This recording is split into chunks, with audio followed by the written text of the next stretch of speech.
নমস্কাৰ, মই জুবিন পাপাৰ ছোৱালী কাজলী কৈছোঁ। আজি আৰু মোৰ ব্লগত আপোনালোকক স্বাগতম জনাইছোঁ। আজি মই আকৌ নতুন এটা ব্লগ লৈ আহিছোঁ। সেইটো হৈছে আমাৰ যিটো বিচনা, সেইটো চাঙৰ বিচনা হয়। গতিকে চাঙৰ বিচনা ভাগ ভাগ হৈ গ'ল। তাত হাজবেণ্ডো নাই, কামত গ'ল। গতিকে মোৰ ছোৱালীৰ ভৰি সোমাই যাব পাৰে আৰু সোমালটো কাটি যাব। তাৰ বাবে মই বাঁহ কাটিব যাম, লগতে চাই থাকিব, লাগি থাকিব।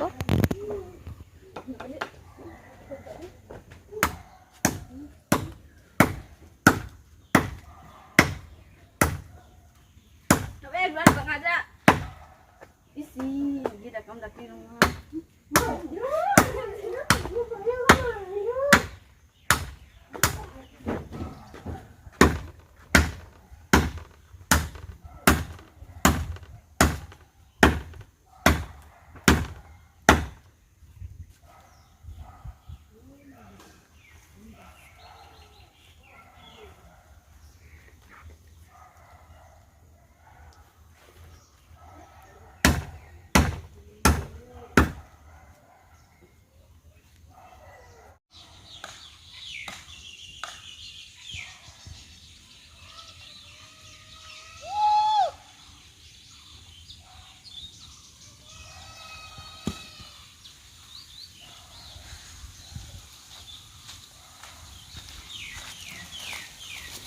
মই দেখাই দিলোঁ আজি মোৰ ৰুমটো।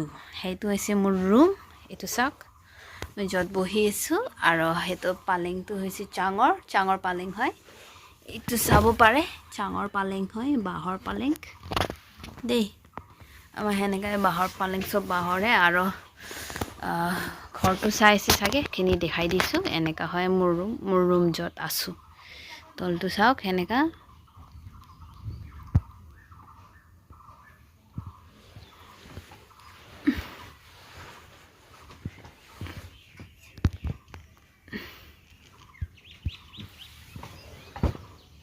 তো হৈছে পালেং। আমাৰ পালেংটো দেখিছে কি ধুনীয়া ষ্টেণ্ডাৰ্ডৰ পালেং হয় আমাৰ। তো মই সেইকাৰণে ফাইনেলি ৰিভিল কৰিলোঁ আজি মই কেনেকুৱা ৰুম থাকোঁ, কেনেকুৱা ঘৰত থাকোঁ। তাৰো ৰিজন আছে। কথাটো হৈছে যে মই যিহেতু জুবিন পাপাক পোৱাৰ পিছত জুবিন পাপাৰ লগত আছিলোঁ, কিন্তু যিহেতু জুবিন পাপাই যোৱাৰ পিছত, ফিজিকেলি নাথকাৰ পিছত মোক আশীৰ্বাদ দিছে ওপৰৰ পৰা চাই। য'ত আছে তাৰ পৰা দেখি পাইছে মই কেনেকুৱা আছে। গতিকে তাৰ বাবে আশীৰ্বাদ দিছে। কিন্তু বহুত মানুহে মোক বেয়া পায়, কাৰণ মই ওলাই আহিছোঁ। জুবিন পাপা কিছুমানে মোক গাৰ কুবজি আঁতৰাব দিয়ে, কিছুমানে ঢেৰ কথা কয়। কিন্তু মই ইহঁতক এটাই কথা ক'ব খোজোঁ, আজিলৈকে যিমানখিনি আপোনালোকে দেখিছে, যিমানখিনি কৈ আছে, একফলীয়া হয়। গতিকে একফলীয়াৰ কথা লৈ আপোনালোকে ডিচাইড নকৰিব। গোটেই কাহিনীটো 2 মিনিটৰ 5 মিনিটৰ ভিডিঅ' চোৱাতকৈ ৰিয়েল জীৱনটো বেছি মেটাৰ কৰে। ৰিয়েল জীৱনত কেনেকুৱা আছিলে, কি আছিলে, মই কেনেকৈ আহিছিলোঁ, কেনেকুৱা আছিলোঁ, কেনেকুৱা খাইছিলোঁ, এইখিনি কোনো চোৱা নাই, কোনো দেখা নাই। তো গতিকে তাৰ বাবে একো ডিচাইড নকৰিব, একো নজনাকৈ। সেইটোৱে মোৰ অৰিজিনেল হয়, সেইটোৱে মই সত্য হয়। মই সেনেকুৱা ঘৰৰ পৰাই আহিছোঁ আৰু সেনেকুৱা ঘৰতে আহিছোঁ। একেবাৰে সাধাৰণ, চিম্পল। আৰু চেষ্টা কৰিছোঁ ইয়াৰ পৰা কেনেকুৱা কৰি আমি এটা সপোনৰ ঘৰ, এটা ভাল ঘৰ এটা বনাম বুলি। কিন্তু কথাটো হৈছে, আমি যিটো এতিয়া ঘৰ আছোঁ, এটা আগত পথাৰ আছিলে, ইয়াত মাটি উঠাই অকল ঘৰৰ এৰিয়াটোৱে মাটি উঠাইছে, বাকীখিনি নাই উঠোৱা। তো যদি এবাৰ বানপানী আহি যায়, যোৱাবাৰ কোৱা নিচিনা বানপানী যদি হৈ যায়, আমাৰ সেইটো ঘৰ 3 বাৰ ভাঙিলে। বানপানী হয় 3 বছৰ, 1 বছৰত 2 বাৰ ভাঙিলে, যোৱা বছৰ 2 বাৰ ভাঙিলে, তাৰ আগৰ বছৰ এবাৰ ভাঙিলে।